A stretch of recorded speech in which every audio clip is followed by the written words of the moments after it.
What is shaking, everybody? Episode 186, Golden Mike Live. It's your boy, Mark Cordone. We have a very special guest today, but before I even talk about that, 186 episodes. Scott, do you know why we've had 186 episodes? Why? Because you cannot cancel me, Scott. I produced my own show. Come on, man. You just got God again. Scott Schmaren. If you know anything about Scott Schmaren, he's been on everything from Oprah to Howard Stern. Yes, he was the one who made Sal's dick disappear. Author of your latest book. It's about weight loss, right? Mm-hmm. Author of a new book. We'll be talking about that in a little bit. And just cool guy in general. It's super awesome to have you here. And so having you here, I didn't know what we were going to talk about. And so Scott chose talking about gratitude and finding it everywhere.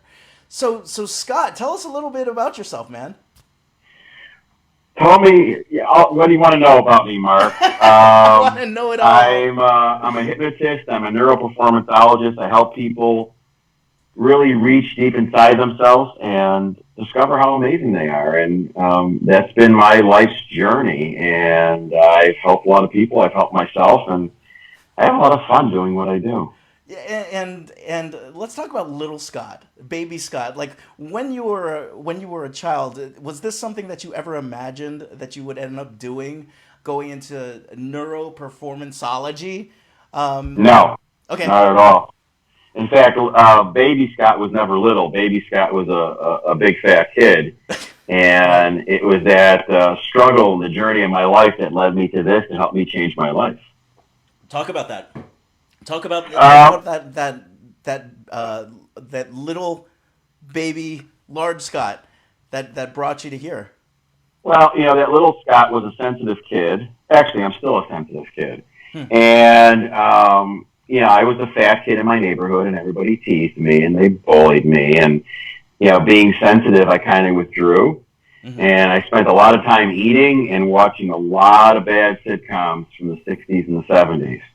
And TV and eating became my life. And that carried through to adulthood. And, at some point I just couldn't hack it anymore. And I had a moment where I lost my desire, my will to live. I had lost a lot of weight and then just put it back on. And I said, okay, what am I going to do? I have tried everything I could imagine. And in that moment of weakness, I tried to take my life. I took an overdose of sleeping pills and painkillers. And I took enough medication really to kill an elephant. And then, I passed out at some point in this chair I used to hide from the world in. I used to eat and watch TV, and something miraculous happened. I survived. I remember waking up the next day, opening my eyes and seeing this really bright light shining through my window. And it was a very surreal moment. I thought I was dead. And then I had a moment of clarity where I realized I was alive. I must be here for a reason. And then I set out on a mission to figure out why there were two people inside of me. The one person that wanted to be happy and healthy and change. And then the one other person in me that every time I tried to move in that direction would pull me back to where I was before. And so I started studying things like hypnosis and neurolinguistic programming and guided imagery and meditation. And I started noticing commonalities, all of them having to do with the subconscious mind. And I started working on myself. Okay. And, fast forward, here I am, 180 pounds lighter than I have been. I've been like this for a long time now. And but not only just helped me lose weight, it changed my entire life. It even changed what I do, which is what I do now, is really sharing that message, of gratitude and spreading the message that really kindness and love is really the greatest message or the greatest tool and the medicine for healing everything. That's amazing. I want to talk about the subconscious in a second, because that subconscious can do a lot of funky things with us, right? They can. And for there's a lot of people already tuning in, giving you some love here. So for those of you who haven't met me, my name is Mark Cordone. I'm a positive psychologist. On a daily basis, I get to ask two questions, and I want to ask Scott these two questions right now. The first question is, you don't even have to scale this question, Scott. Just answer it open-ended. how happy are you today? And then the second question is, how much are you living in your purpose? I'm really happy. I am doing what I love, so it's not work. And nothing makes me happier than seeing one of my clients just have that aha moment and move forward in their life. It's a beautiful thing. Am I living in my purpose? Absolutely. Every day I'm doing what I was meant to be doing. Yeah, absolutely. And for those of you who are watching right now, if you're living in your full purpose, if you're living happily, hit that heart. Let us know that you are alive. Because the status quo, oftentimes it's cool to say, yeah, I'm okay. I'm okay. I'm just getting by. But Scott's talking about living at a level of flourishing, right? So the other thing about positive psychology, and Scott knows this, and so I want to throw this out there, is that a lot of people think that positive psychology is shits and giggles 24/7, when it really is the ups, the downs, and the all-arounds of life. And so for those of you who are watching right now and you're like, oh my gosh, I'm watching two people in their full purpose being happy. It's not like that for Scott and I on a regular basis. And if you're sitting here watching today and you're like, oh, I'm not as happy as I used to be. Or you might be saying to yourself, I had purpose, Scott, for 30 years and I'm falling out of my purpose. What do I do? Well, that's a part of your journey, baby. That's a part of your journey. Your heart beats just like Scott and mine. Give us a thumbs up. Let us know you're alive. Scott, I'll ask you this in a second, the power of hope. Now, the one thing I want to talk about with positive psychology is hope. Not like dreaming, making shit up, and then just wishing something will happen, but the idea of envisioning where you want to go and taking daily steps towards it. That's hope theory. And that's as powerful in research as IQ and EQ. So if you're hopeful, Scott, are you hopeful? I'm sure. Absolutely. That's awesome. If you're hopeful, oh my gosh, I've been waiting for this one for a while. There is another button down there called the wow face. Schmaren knows what it looks like. So Schmaren, I want you to make the wow face with me right now, baby. Let me see what it looks like. Come on, Schmaren. You're killing me. Okay, he gives us a clap. That's better than nothing, Schmaren. So let's go to this idea of the unconscious. The idea of the unconscious, right? So a lot of people think that we have a lot of free choice, right? That we can think whatever we want, we can decide whatever we want, but we keep falling back on patterns. Or we'll be talking to our friends and saying, why do I keep going back to the same type of person over and over and over again? I think that has to do a lot with the subconscious. What in your studies, in your meta studies, basically, what is the subconscious?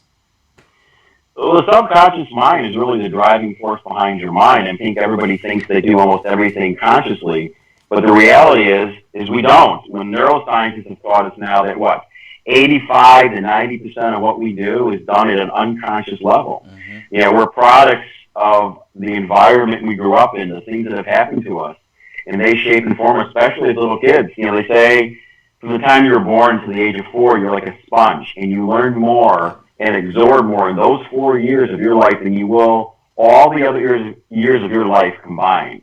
And, you know, I think of the subconscious mind, I call the subconscious mind the all-powerful king. It'll do whatever you tell it to do. The issue is it has the mentality of a 2-year-old. It's literal. It doesn't distinguish what's right or wrong, good or bad. So if you focus on something bad and you start to do it on a regular basis, it'll say, I guess that's just how things are, and then it starts to rationalize and then defend that. So, like, for example, with me, you know, I was heavy all my life. Yeah. So that became my norm. It became my safe place, even though that sounds kind of silly. So the moment I would try to change and lose weight, my subconscious mind would say, whoa, wait a minute, what are you doing? That's a bad thing. You don't want to be thin. Being heavy is safe. You can feel love and protected there. So what happened? I start to move in that direction, and then it would start to sabotage that movement and start to slowly pull me back to where I was before. And that's really how it works. So whatever you give it with purpose and conviction, it's going to go after relentlessly. So you got to be careful what you tell it you want. So aside from taking a shit ton of sleeping pills, how do you access and have a kind of a moment where the subconscious mind can actually be shaped in a way where you're not afraid of success, or you're not, you've always dreamt of being a coach, right? But it's telling you to play safe. It's telling you to play safe, right? You get those feelings, those collie wobbles, like you're on the diving board, right? Mm-hmm. Right before you dive, and you're looking down, and you're not going to get hurt because it's a small dive, but your body still has that kind of fight-flight reaction. How do you actually access that? Well, the subconscious mind makes change only two ways, and it sees in pictures. So the greatest way it makes change, which is why a lot of people have a lot of the negative things they have, or the patterns they keep running over and over that don't serve them, is through repetition over and over again. At some point, the subconscious mind accepts that's how you are. The other way the subconscious mind makes change, which is why hypnosis and things like NLP, neuro-linguistic programming, are so powerful for making change, is in a highly emotionally charged state, the subconscious mind can make change very rapidly. For an example, as a parent, the day your first child's born, there's a huge shift in your thinking process and how you think and how you see the world. You totally change. From responsibilities to loving this child, you totally change. And so in a highly emotionally charged state, we can make change very rapidly. And again, the subconscious mind does not distinguish what's real and not real. So if we can paint and create those pictures in our subconscious mind and say, hey, this is what I want, this is real, it'll say, great, and it changes. And so change can happen very rapidly, and it also changes over a long period of time if you keep putting that input in. And I think the reason that most people fail at that is they have an idea in their mind how long it's supposed to take them to change, which that idea is usually wrong. Okay. And then when it doesn't happen that quickly, they abandon it. They say, hey, it's not working, or I'm not good enough, and then they go back to what they were doing before. Sure. And I think you could probably speak to this better than I can, but the RAS, the RAS system, right, which is the part of our, I don't know whether it's conscious or unconscious, but if we feel like we're not living in abundance, we tend to look and miss all the opportunities because the RAS has us only looking at what we don't have. Right? You're correct. Yes. And if people know, you're talking about the reticular activating system of your mind. And, and this is really how it works. So what happens is you're taking in millions and millions and millions of bits of information every second, every day through your 5 senses, mostly through your sense of sight. But your conscious mind can only process a fractional amount of that. Maybe, I'm being generous now, 1,000 a minute. So you got millions and millions of stuff coming in every second of every day, but you're processing maybe 1,000 a minute. Maybe. So what happens is almost delete all of it, except for what you believe to be true, not true, good or bad on your value and belief system. And then you process it, spin it in the way you're going to spin it with your perceptions, and then spit it back out into the world. So until you change that, so a good example of your reticular activating system, as I always use as an example, is you go buy a brand new car. And you drive the car off the dealer's lot, and on the way home, you notice all these brilliant people that bought the same car you bought. Maybe it's a different color, but you start seeing your car everywhere. Now, the reality is those cars were there yesterday. The difference is now it's part of your reality and your perception. Right. It's the same way with I've heard with women who are pregnant. All of a sudden, everyone around them is pregnant, right? Or has a little baby, right? That's the reticular activating system. I'm curious because nowadays affirmations have been something that's very popular, right? Affirmations, I would say, fall in the idea of repetition, but many times affirmations don't freaking work. Or a lot of people say that they don't work. What is your take on that? Because it is repetition. Is there a certain way to do an affirmation? Yes. Okay. So what happens is typically people write affirmations, I am this, I am that. And the reason they don't work for most people is as you're writing them out or saying them to yourself, your mind's saying, well, that's not true. So, that's right. So the better way to do it is, so think of your mind as Google. Okay? When you ask Google a question, you want to know something, Google always gives you an answer. Sometimes it gives you the right answer. Sometimes it gives you the wrong answer. And then sometimes it gives you an answer that has nothing to do with what you asked. Well, your mind functions the same way. So people ask themselves really bad questions. So what will happen is they'll say, well, why am I struggling so much? And instantly their mind floods with a million reasons why they're struggling to support that question.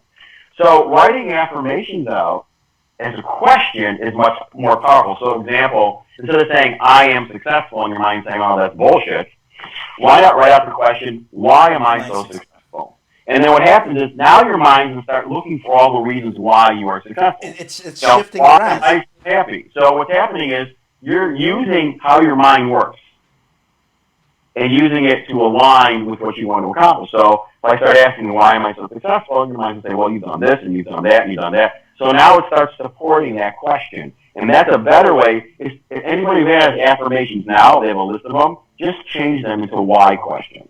That's all. Just change them that way and start posing those questions to your mind, and I think you get much better results out of it.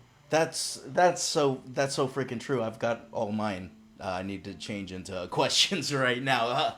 But it makes a lot of sense because if 80-90% is unconscious, and 10, even if you say it the whole day, I am abundance, I am abundance, I am abundance, and that other 80% is like, no, you're not, no. Right? It's not gonna, that repetition won't change, right? Now I've also heard things that it's a good time to work with the subconscious when your brain is in certain like delta waves. You know, the when you're right before you're falling asleep or right before you're waking up. What do you know about that, or what is the research on that? Well, delta is deep sleep, and there's no dreaming. Okay. You're talking about an alpha and theta. Okay. So alpha is the daydreaming state. It's the beginning access to your subconscious mind, opens up that doorway. So like in hypnosis, you're dealing with people in alpha and theta. And that's the access to your subconscious mind. That's where it operates. And that's a part of your mind you want to use. Those are the brainwave patterns you want to be in. So using hypnosis, relaxation, meditation, same state of mind, alpha through theta, and you have access to everything. Like even an athlete performing in the zone is in an alpha theta state, but fully awake, where they're accessing all of their resources, their skills. They'll tell you it seems like everything else is moving slower. They seem to be able to manipulate and control time, and that's the state you want to be in, and being able to access that state when you want to access it. Okay. What do you have as, I know you gave a couple examples, but I missed them. So what do you have as an example of us being able to be able to switch on that alpha theta state when, you know, so we can start moving towards optimal performance on demand, kind of like what you did at TEDx, right? When everybody was, there were some people backstage that were rereading their things, trying to go through, memorize last minute, and then you're just kind of sitting there and you're like, yeah, I've got it. And then you go up there and you got to see Scott's TEDx on Farmingdale TEDx, because without a blink, you just go and perform, get off the stage. Like, what are some of the things that you use to be able to get that alpha theta state going? I think the simplest thing for anybody to do is your breath controls everything. How you breathe. Think about it. When you're really nervous or anxious, how do you breathe? You breathe really quickly and you breathe high from your chest. But when you're really relaxed, you breathe deeply from your abdomen. So your stomach pushes out like a Buddha. Mm-hmm. And you breathe slowly and you exhale. And one of the things we know, it came from the work of Dr. Herbert Benson, that was the book, The Relaxation Response, he was a Harvard professor, Absolutely. Is that when you breathe really slow and deeply from your abdomen, 4 or 5 consecutive times, and continue to do it, everything just starts to slow down. Yep. This starts to slow down. Your blood pressure starts to drop. Everything begins to relax. And when you relax, that's when you enter that magical state of possibility where all things are possible. And so for the average person, just being conscious of their breath, breathing in deeply, if you can through your nose, if you can't, then breathe through your mouth, and then exhale through your mouth, and do that 4, 5, 6 times and begin to notice. Just begin to notice how everything slows down. And you open up that doorway, and now you can have a really powerful conversation with yourself and start telling yourself the things that you want. Because really your subconscious mind is looking for direction and purpose. And if you don't give it direction and purpose, like a 2-year-old, it'll find something that catches its eye, like a bright, sparkly thing, and it may not be so good, and it'll latch onto that and go after that.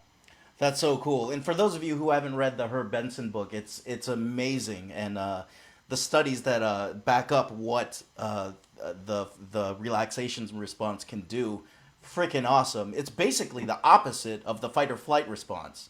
Mm-hmm. So if you're in fight or flight, this is the way to kind of get your body back out of it. And I didn't know that that's also a way to get into sort of a flow state. We got a couple people wanting to say hi to you here. We got Jackie Peterson telling me to cancel myself. Jackie, you can't cancel me, baby, because I'm not going to. We got George saying, I'm a turtle. That's kind of an inside joke there, baby. Stephanie Wild, Reverend Stephanie Wild was on with us last week talking about how we can use the everyday miracles. Everyday miracles. Perfect, great advice from Reverend Stephanie Wild. Here we come. George coming back with Scott helped me with a few exercises while I was going through a tough time. And it was, I don't use this lightly, life-changing. Wow, thank you. That's very kind. So yeah, and you know what? It sounds like those life-changing things that you do for your clients are on the regular. It's not like what happened with George is abnormal for you. You regularly see people going through things that they probably call miraculous.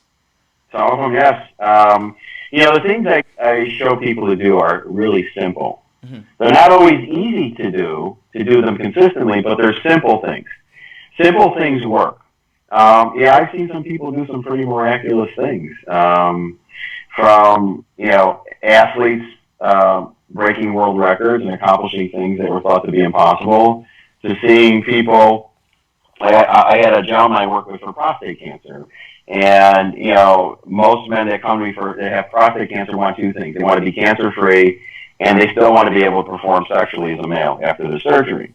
And so I work with this gentleman, and everything goes great. 2 days before his surgery, we do a session. I record it for him, and it's about speeding up his healing and accelerating his healing. So we do the session, record it. He's supposed to listen to it right before his surgery so he can control his vital signs, his functions of his body, and induce an accelerated healing rate. Surgery goes great. He's going to spend one night in the hospital. It's on a Friday. Friday night, actually Saturday morning about 1 a.m., changing the shift in the hospital, somebody makes a really big mistake. A nurse gives him a lethal dose of heparin, which is a blood thinner. And now he starts hemorrhaging from everywhere he was cut. His blood pressure's dropping. They go to call the emergency surgeon on call. This is now 2 o'clock in the morning on a Saturday morning on a weekend. The emergency surgeon on call is in an emergency surgery. There's no surgeon. They need to stop his bleeding. His blood pressure's dropping, and they're telling his wife that he's probably going to die. So in a moment of clarity, he whips out his iPhone, and he puts on his recording. And he starts listening, and within 10 minutes, he raises blood pressure. Now, this is a man with a lethal dose of heparin in him. At 3 o'clock in the morning, an hour later, they finally cut him open. They don't know why he's alive, and everywhere that he was bleeding had already clotted, even though he had a lethal dose of heparin in him. So he was able to not only control in your subconscious mind your thoughts, you control all your bodily functions, from your heart rate to your breathing to whether you bleed or not bleed. And he'll tell you that he saved his own life because he should have been dead. So you see things like that, and you see simple things where people just overcome certain things. I had a call last night. I'm working with this really wonderful guy in California. Horrible background. He was sexually abused by his father. And so when he listens to one of my recordings, he goes so deep, he does not remember anything in the recording. And so he says to me, he goes, something really weird happened to me the other day. He goes, I was sitting at my desk, and for some reason I had a desire to put my 2 fingers together, and the moment I put my 2 fingers together, I just relaxed, and I felt really good. He goes, where did that come from? I go, well, that's the message in one of the recordings, is it got you into a relaxed state, and you anchored that feeling of relaxation by putting these two fingers together. Now, he had no conscious recollection of that, listening to that. But for some reason, it's in his head, and it's in there, and it's in a deep level of the subconscious mind, which is where it'll stay, and it'll stay there forever. Stephanie Wild's saying same thing. Yes, there is no separation between body and mind. No. Right? Okay, so I want to ask you this. Okay, so you're helping thousands, literally thousands of people, and now that you're on this, now that you gave the TEDx, millions of people will be. Actually, now that you're on this show, bazillions of people will be watching this. That's a lot of people. A bazillion people will be watching this. But for you, Scott, when it comes to you and looking in the mirror or doing work on yourself, what is it that you seek to improve on? Because I don't see life as being a place of being stagnant. You know, like, oh, I lost all the weight and I had a clarity moment, and then my life is perfect. It's all shits and giggles. For you, what does that look like now? What does the miracles look like on a daily basis, or the miracles that you're working through now look like? Well, I look at my life as evolution, okay? Mm-hmm. Change is inevitable. The world changes every day. We have a choice. We either can decide to participate in that change and take control of how we change, or we can pretend like it's not going to happen and we get swallowed up by the world. So I look at my life as an evolution. It never stops. It's not like I got here and I'm done. It doesn't work that way. So, like, I've been this weight now for 16 years, okay? But if I look at my evolution, I am, even though I'm the same weight, my body composition, my thought process, how I eat, how I view things is not the same as it was 16 years ago, 10 years ago, 5 years ago, or even 12 months ago. It just keeps changing and evolving. I constantly move forward. I want to learn new things. I'm always learning new things. I'm always reading and going to seminars. And I also I learn a lot from the people I work with. And I keep my mind as open. Like you said something important before, we're happy. But that doesn't mean that every day of our life is magnificent. Yeah. We have shitty days sometimes. Yeah. And negative emotions and feelings are normal. Yep. And what happens, a lot of people start to move forward in their life, and then something negative happens, and they think, oh, no, it's all over now, I failed. And the reality is, we have those emotions and feelings for a reason. So you need to step into them. And so it's normal to have a bad day.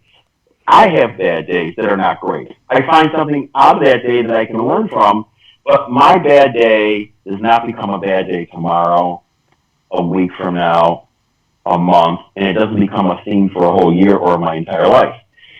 I move through that bad day, and when the day's done, it's done. The next day is a new day, has nothing to do with the day before.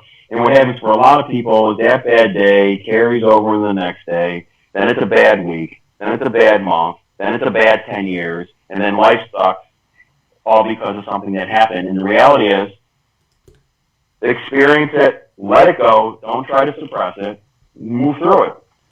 My take is that if you do suppress it or avoid it, it'll end up latching onto you, and that's why your unconscious is having such a hard time. I agree. Okay, so a lot of the work that you do is tapping in and allowing giving someone permission to let that go or feel it, or you have permission to feel that, right? Yeah. What I guess a lot of people would, what some folks would call the shadow, right? Stephanie Wild wouldn't call it the shadow because she's about complete non-duality of the world, but what some people would call the shadow. What was that that I was going to ask you? Oh, you had something to say. Sorry. Well, it's a process. So I work everybody's different. I work with, but we work through a process. So the first process is what we talked about: is learning how to access that relaxed state of mind. Because in that relaxed state of mind is where all possibility lies. It's where your creativity, your imagination, your resources. It's where the habits are too, the good ones and the bad ones. And that's the place that has to change. And then once you reach that relaxed state, you go into the second phase. I call them the 4 R's, which is relax, release, reprogram, and reinforce. So the second phase is to release. We are all an accumulation of everything that's happened to us. Maybe bad stuff, maybe not bad, maybe just the environment we grew up in that didn't support us in what we're trying to do now. And those things that limit us act as negative filters. They're the things that when we try to move forward, kind of like pull us back like somebody's tied a rope around us. Yeah. So we go through and they need to release those things. They need to let go, not to forget them, but to release the emotional attachments. Those things are in the past, and that's where they belong to stay. They don't need to be in the present moment, and they don't need to be in the future. These things happen. Take what you need to take from those things, let the rest of it go, and move on. And then once you do that, now you're open, and we go into the third phase, or the third R, which is to reprogram, which is the fun thing, is to put new ideas and pictures in your subconscious mind of how you want to be, and the subconscious mind doesn't distinguish time. So how you want to be as if it's already happening now, and then your subconscious mind starts to drive towards it. And then the last R, which is to reinforce, if you go to the gym and work out and get in decent shape, what do? You keep going to reinforce the gains you've made and to make new gains, and your mind is the same way. You don't get to a destination. You're on a spectacular, endless journey of your life, and you just keep going. That's amazing. Well, I think the first really simple.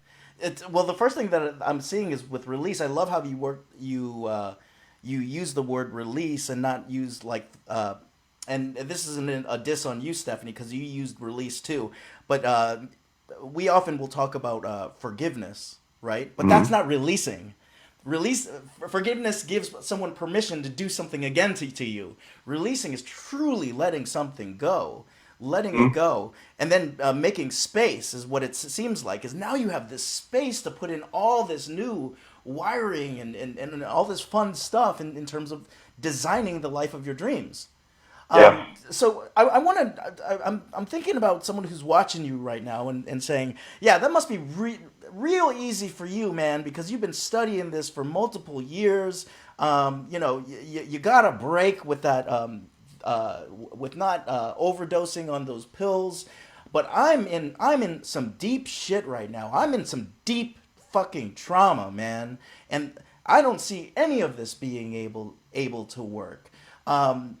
And Scott, I also know you're a person that isn't, disassociated from trauma in your own life. What would you say to folks who are like, well, this is good for people who are okay, but not for people who are in deep, deep, deep trauma? I totally disagree with that. I think, it's interesting, is a lot of times when people are in a bad place in their life, the things that can help them the most, they run away from. I have clients that have had situations where they're making progress and something bad happens in their life and they disappear for a while. When the reality is the most important thing to do is they should be grasping on to what they're doing. And that's the old part of their mind.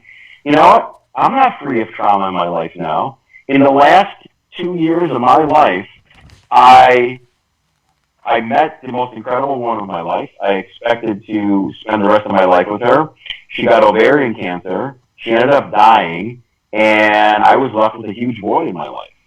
But the thing that kept me connected to myself and allowed me to move on and not stay in that state of grief for the rest of my life, it's been, I think it was 2 years ago that it happened, is my daily routine on the things I do for myself, for this and to take care of this, kept me connected. I use a bad analogy. You ever get really drunk when you're a kid and you're laying in bed and the room is spinning around, and what do? You put your foot on the floor to kind of keep the room from spinning. That foot on the floor was my lifeline. It kept you grounded. It kept me grounded. Yeah. It allowed me to be the best version of myself in that situation for her when she was dying, so I could be there for her. But also for me, it allowed me to think clearly, to still be able to function, so I could be with my clients and help them, and also to take care of myself. Yeah. And we have a tendency when things are not going the way we want them to go, because we have a tendency to abandon the things that can help us. Our mind comes with an excuse like, well, we don't have time to do that now. We need to be focused on this. And yes, you need to be focused on that, but you've got to carve out that little space in your day for yourself, so you can be with yourself, to realize how great you are, and there's greatness in all of us, and stay connected to yourself. And that's not selfish. That's important. That's awesome. I wanted to go into the idea now of gratitude. My favorite thing. Sure. Yeah, and and anyone who has Scott as a friend on Facebook sees how much he posts about gratitude. So talk to me about why you chose gratitude of all the things that, in terms of changing our lives. Gratitude. Why gratitude? Well, one, it's a simple thing. Okay. So I give this exercise to all my clients, and they have a hard time with it after a couple of days. Because I say, okay, I need you to find 3 things you're grateful for every day, and they have to be different. And what happens is they're good for 2 or 3 days, and then it becomes really hard because they're only used to finding gratitude in big things. When the reality is there's gratitude all around us in the little simple things that happen in our daily lives. Sometimes even in really negative situations, there's a moment of gratitude in there if you look for it. Absolutely. So most people's minds have very negative self-talk, unfortunately. So I look at it as they're like a high-speed train running in the wrong direction. That train is not going to stop on a dime and switch directions. So as you start to be able to make yourself really dig and find gratitude, you have to start forcing your mind to think differently. You're slowing down that train. Then that train stops, and then you can reverse the direction of that train. And when you learn to find gratitude in everyday things or in the things that happen in our life, good, bad, or indifferent, you begin to see the world through much more compassionate, different eyes. And that is a catalyst to move you in the direction you want to move in. I love it. And there's definitely been more than a few studies, especially from Seligman's lab in Pennsylvania, that show that practicing gratitude on a regular basis, a daily basis, even in the micro moments of life, shows that when compared to a placebo and also an antidepressant, it has the same effects as a mild antidepressant. And so it would make sense that you would move out of a mild depression and go into a place where you see the world as a more compassionate world. Maybe you're in a place where you're seeing the world as hostile. Practicing gratitude could shift it to seeing the world as a hospitable place, right? Yes. And it's something you need to do consistently. What will happen is people will do it for a week or two and they go, oh, my life hasn't changed, so I guess it's not working. Mm-hmm. It's just doing it no matter what. I've been doing it for 16 years. Like my Facebook post, I've been doing for over 3 years without missing a day. Yeah. But the reality is I've been doing it for a very, very long time. And that's where you see the results, is just doing it no matter what. Whether you feel the same, whether you feel different, is just to do it. And then when things get better, you still need to do it. Mm-hmm. You don't stop doing it. Mm-hmm. So other than compassion, what else are you seeing? What else have you seen after 16 straight years of doing this? What else have you seen? Well, from my perspective, I see the world through a much different eyes than I used to. I used to be there. I would say I was very jealous. I was angry. Why is this person happy? Why am I sad? And I don't see the world that way. I see the world through the eyes of kindness and love. That's my mission in life. And when you see the world that way, you see people through compassionate eyes. Like I see people that have done really bad things to me, or are really angry. And what I realize when I see them through compassionate eyes, I see that they're struggling with something. And that there is something there going through their life, and I can see them more loving and more kindly than I would, as opposed to saying, oh, this person's just an asshole, is I see them through loving eyes. I see the world that way. I always look for a way that I can help, and I don't think I really hold any hatred for anybody.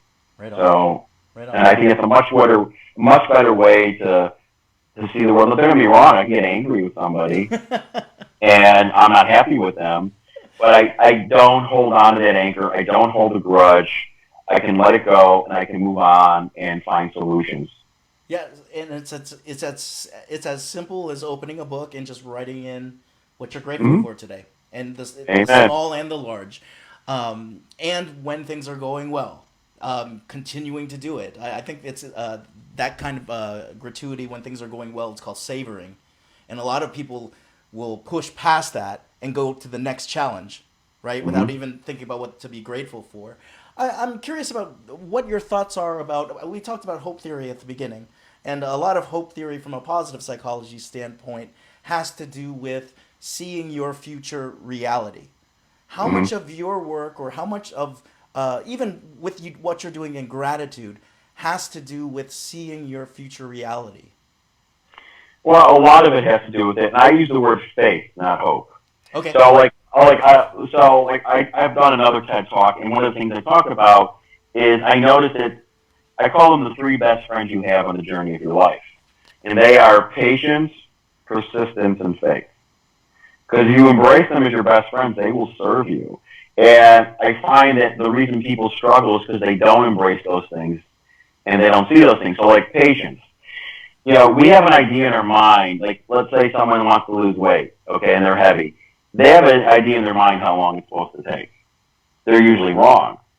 So what happens is now they don't meet that mile marker and they think they failed or what they're doing doesn't work and they abandon it. So patience is knowing that however long that journey is going to take, I'm on it. I'm going to stay on it until I get what I want. I mean, it took me the first 38 years of my life and going through what I had to go to prepare me to get ready for what I'm doing now. Right. Okay? The next one is persistence. We have this wacky idea that on the journey of our life and whatever we want to accomplish, we're going to go from point A to point B, and it's going to be a straight line. I don't know anybody that it's ever happened for, including myself. There are going to be potholes and bumps and curves in the road, and those are the lessons we have to learn. But for most people, the moment they get any resistance, their subconscious mind says, oh, this is bad, we're going to go back to what we were doing before, and they run away. Yep. And faith, hope, whatever you want to call it. Yep. If you knew how to get from point A to point B, you would be there already. However, when you start that journey, you don't know what you need to know to get there. So faith is knowing, I'm going to take that first step. I don't know what the hell I'm going to do, but I'm going to take that step, and I know, and I have faith that on this road, I will learn what I need to learn to get to point B. That's awesome. That's how I live my life. And I mean, that's the gratitude's all over that, even in taking that first step, like I'm not knowing, but I took a first step today, and like, thank you for that. And thank you for that progress. And then you get to look at over 16 years of those and be like, wow, do I have a lot to be grateful for? Do I have an amazing life? Scott, what, I mean, in terms of this book now, I want to talk about the book that you just released here. The Stepping Stones to Success. Is that the one? That one's been out for a long time. Okay, address. I'm in the process now of writing and publishing. Oh, I thought it was already out. Sorry. A weight loss book, which is called Diets Are Bullshit, which is ending the insanity of failed diets forever. It's from the perspective of weight loss. Every diet, whether it's wacky or good, if you follow it, you will lose weight. But yet we don't seem to be able to keep weight off. Yeah. So it really has nothing to do with eating. We have this idea that eating well and getting good exercise are the keys to a healthy weight. They are important tools. The key is the picture you have of yourself inside of your head. And if the picture you have in your head doesn't match what you're trying to do, you're going to end up where you were before. And it talks about changing those things and changing how you, if you change, let's go an example. I created this vision for myself. I weighed 360 pounds. I'm a giant. I'm 5'6". I lie sometimes. Sometimes I say I'm 5'7". Okay? And I was gigantic. And I created this vision in my head that had a strong, healthy, lean, attractive, youthful body weighing 175 pounds or less that I maintain easily for the rest of my life. And then I expanded out. What would I look like? How would I dress? How would I carry myself? How would I be emotionally, mentally, spiritually? Relationships? What would I be doing for a career? Everything. And I created this picture, and I just burned it into my head, and there's a shift. Sometimes it's really subtle, and you don't notice it. But what happens is, as that picture changes, now eating better and moving my body more become natural choices. Because they fit into what my belief system is. I'm not fighting my inner representation. Yeah. So I start to evolve and change. And so I work with my clients, and some of them are really heavy. They go, I didn't go from being 360 to 175 or under 175 in a day. I work out 6 days a week, and I work out hard. I like that. I didn't start that way. When I weighed 360, if I would have tried to work out the way I did now, I would have died of a heart attack. Yeah. Okay? I remember getting on a treadmill for the first time, walking a slow mile, and thought I was going to puke my guts out and die. Okay? It's an evolution. It's a slow process. And you just you see this wave begin to move in a different direction. Amazing. And it's life. I think the book is such a metaphor for life. I too just did a TED talk on the way we talk to ourselves. And, Sure. and in many ways, we talk to ourselves based on this very skewed inner representation of what we think we are. And it totally fucks everything up. Yep. We just went into flow, my friend. Maybe you took us into alpha beta, but I want to get off here before you make me think that my dick has disappeared. So I want to talk about this. I want you to go to ultimatevisionarymind.com. That is where you can go and see what Scott does, be able to contact Scott. What else do you have on the site, Scott? There's some videos, there's an Oprah video on there. There's some other things. There's some of my clients to tell their stories on there. Do you have the Sal video? Because no, Sal video is not on there. So. Well, I'll put the Sal video in here later on, y'all. Good. I'd like Everybody to think. See it. I'd like to. Oh my goodness! Like it was one thing to hear you on Stern and then see you in person, but getting to know you, Scott, is just an absolute privilege to get to know you. It was one of the greatest things in being a part of that TEDx Farmingdale experience, which was just mind blowing in and of itself. Being with that cohort and you being a part of that cohort and us becoming, well, you becoming my friend has been amazing. So I thank you for that. Thank you. It's been an honor to meet you. You're a dynamic force of nature. Game recognized, game friend. So here's why it's called the Golden Mike, Scott Schmaren. I want you to envision that there's a golden mic right now that's coming down and coming to rest in front of you, right? Now this golden mic, when I flip the switch, has the power to broadcast to the entire world and translate into every language. So everyone can hear it.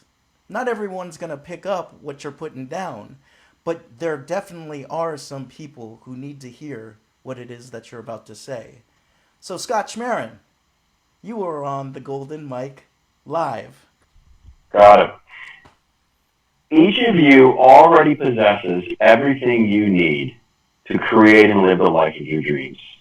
You need just to reach inside of yourself and find that voice of kindness and love for yourself and begin to feed that flame and make it a raging, roaring fire of kindness and love and compassion inside of you. And when that grows, you'll begin to change. And when you begin to change, you'll be able to begin to share that change with the people around you. And then they'll be able to do the same thing. And then we create a new energy, a new force in this world, and our world will become a better place. Love it. Scott, I want you to take that golden mic in front of you. Just want to feel that weight for a second because we're going to give that to someone tomorrow. Now I want you to toss and smash that golden mic, Schmaren. He never does it. He never does it. Look into my eyes, Schmaren. I can't hypnotize him. I can't do anything. You won't. He's all about his autonomy. Schmaren, it's been awesome having you on the show. Thank you. Episode 186. That's it for now. And Scott and I have one final question for you, and it's this: if you're feeling good and you're living in your full purpose, what is your responsibility to change history for the better? Scott Schmaren, Mark Cordone, episode 186. We'll see you tomorrow. Take care, all.